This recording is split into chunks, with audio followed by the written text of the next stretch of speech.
Communication skill का copy कैसे लिखना है, कैसे आप 50 में 40 प्लस नंबर ला सकते हैं, मैं आज लिख करके आपको बताऊंगा कि कम्युनिकेशन स्किल में कॉपी लिखना कितना आसान है। और आप इसको जरूर ध्यान से देखें, क्योंकि मान लीजिए कि अगर आपकी कुछ भी तैयारी नहीं है, फिर भी अगर आपके पास तरीका रहता है कम्युनिकेशन स्किल की कॉपी को लिखने का, तो निश्चित तौर पे आप याद रखिए कि 50 में से 40 प्लस नंबर आप लेकर के आएंगे। आज मैं आपको आंसर राइट करके पूरा पूरा दिखाने वाला हूं कि कैसे आप जो है आंसर को लिखेंगे। आइए यहाँ पे स्क्रीन पे आप देख रहे हैं कि जैसे कि मान लीजिए कि आपका पूछा गया कि ओरल कम्युनिकेशन और रिटन कम्युनिकेशन से आप क्या समझते हैं। सबसे पहली बात आप ये समझ लीजिए कि आपको जो है मल्टीपल कलर्स ऑफ पेन का यूज करना है, मतलब एक ब्लैक पेन और एक ब्लू पेन आपके पास होना चाहिए। ब्लैक पेन से मान लीजिए आपने हेडिंग डाल दिया ओरल कम्युनिकेशन, ठीक है। ब्लैक पेन से मान लीजिए कि आपने हेडिंग डाल दिया ओरल कम्युनिकेशन। अब आपको क्या करना है कि ओरल कम्युनिकेशन के पूरे डेफिनेशन को लिखना है जो आपको मालूम है, ठीक है। लेकिन इस चीज को लिखना है पहले आपको हेडिंग डालने के बाद। तो ओरल कम्युनिकेशन का आपका डेफिनेशन हो गया कि in oral communication one communicate through speech organs by using language, ठीक है। एग्जाम्पल स्पीच, टेलीफोनिक और कन्वर्सेशन, ठीक है। आप यहां पे एक चीज को देखिए, हम जो आंसर जब भी लिख रहे हैं तो उसमें एग्जाम्पल का यूज कर रहे हैं, उसमें हेडिंग का यूज कर रहे हैं। ये दो चीज आपको भी बहुत जरूर है करना है।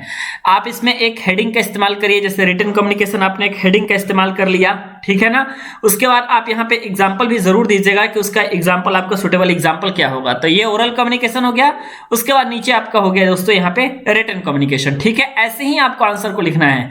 कई बार आपका कुछ भी पूछा जाता है तो उसमें आपको एडिशनल टॉपिक यहाँ पे ऐड करके लिखना है। जैसे कि मान लीजिए उसका एडवांटेज आपको मालूम है, तो एडवांटेज के लिए मैंने यहाँ पे अलग से हेडिंग दे दिया। तो आपको भी ऐसे ही अलग से हेडिंग दे देना है एडवांटेज के लिए। तो एडवांटेज ऑफ ओरल कम्युनिकेशन, इसको भी मैंने पॉइंट वाइज करके लिखा है।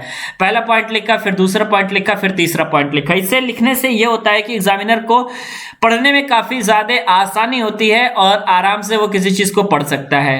एडवांटेज ऑफ रिटन कम्युनिकेशन के बारे में बात करें तो रिटन कम्युनिकेशन के बारे में आप यहाँ पे पहला, दूसरा और तीसरा, तीन यहाँ पे टॉपिक देख सकते हैं। एडवांटेज रिटन कम्युनिकेशन का यहाँ पे निकल के आ जाएगा, ठीक है।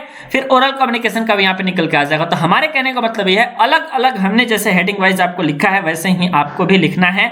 और हेडिंग वाइज लिखेंगे, अलग अलग लिखेंगे तो नंबर आप लोग का मिलना आसान हो जाएगा, ठीक है। जैसे मान लीजिए कि 5 नंबर का क्वेश्चन है, तो अगर आप सिर्फ इतना ही लिख के छोड़ देते हैं तो मुश्किल है। अब कोई भी एग्जामिनर चेक करेगा, 1 नंबर यहाँ पे दे दिया, ठीक है। उसके बाद आपका यहाँ पे 1 नंबर दे दिया, फिर यहाँ पे देखा कि भाई यहाँ पे 3 पॉइंट है अलग अलग, फिर यहाँ पे आपको 1 नंबर मिल जाएगा, फिर यहाँ पे 1 नंबर मिल जाएगा, फिर यहाँ पे 1 नंबर मिल जाएगा। अलग अलग पॉइंट 5 नंबर के क्वेश्चन में उन्होंने देखा कि यहाँ पे 3 हेडिंग तो आपका ऑलरेडी यूज हुआ है, और 3 हेडिंग के अलावा उन्होंने देखा कि 6 पॉइंट एटलीस्ट आपके तो साफ साफ दिखाई दे रहे हैं। तो ये सारे कारण है जहां से हम अच्छे नंबर को गेन कर सकते हैं। यहाँ पे बहुत सारे विद्यार्थी ध्यान नहीं देते, लेकिन बहुत महत्वपूर्ण है ये चीज, और आपको जानना है कि कॉपी कैसे लिखना है। तरीका, डिफरेंस पूछता है, जैसे कि देखिए कौन कौन से बेसिस पे डिफरेंस है, अलग अलग बेसिस पे डिफरेंस होते हैं। नेचर के बेसिस पे क्या डिफरेंस है, लिटरेसी के बेसिस पे क्या डिफरेंस है, ट्रांसमिशन ऑफ मैसेज के बीच में क्या डिफरेंस है, प्रूफ के तौर पे क्या डिफरेंस है, फीडबैक के तौर पे क्या डिफरेंस है। तो डिफरेंस जो है आपका ओरल कम्युनिकेशन और रिटन कम्युनिकेशन का ज्यादा जरूरी होता है, और आप इन चीजों को जरूर यहाँ पे याद कर लेंगे, लिख लेंगे, समझ लेंगे, ठीक है। तभी आपका कोई काम बन पाएगा, नहीं अन्यथा बहुत ज्यादा मुश्किल हो जाता है, ठीक है। उसके बाद इसी तरीके जैसे कि काइंड ऑफ नाउन मान लीजिए कुछ पूछ दिया, पूरा एक्सप्लेन करने के लिए पूछ दिया, तो पहले आप इसको एक तरीके से चार्ट वाइज बनाओ ना भाई, ताकि एग्जामिनर को साफ साफ दिखे कि बच्चे को टोटल एक्चुअली में 5 काइंड्स ऑफ नाउन के बारे में पता तो है।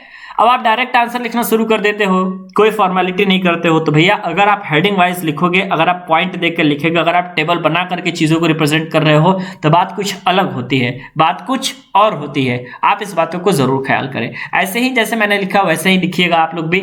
हेडिंग का खास ख्याल रखिएगा, हैंडराइटिंग आपकी बहुत अच्छी होनी ही चाहिए, क्योंकि भाई ये इंग्लिश का पेपर है और स्पेलिंग मिस्टेक कम होना चाहिए। स्पेलिंग मिस्टेक अगर आपका नहीं होगा, हेडिंग आपका बहुत अच्छा है, तो निश्चित तौर पर आपकी परफॉर्मेंस आपके एग्जामिनेशन में बहुत बेहतर रहने वाली है। मुझे उम्मीद है कि जैसे मैंने बताया है वैसा आप लोग जरूर करेंगे और करके अपने एग्जामिनेशन में अच्छे मार्क्स को लाएंगे।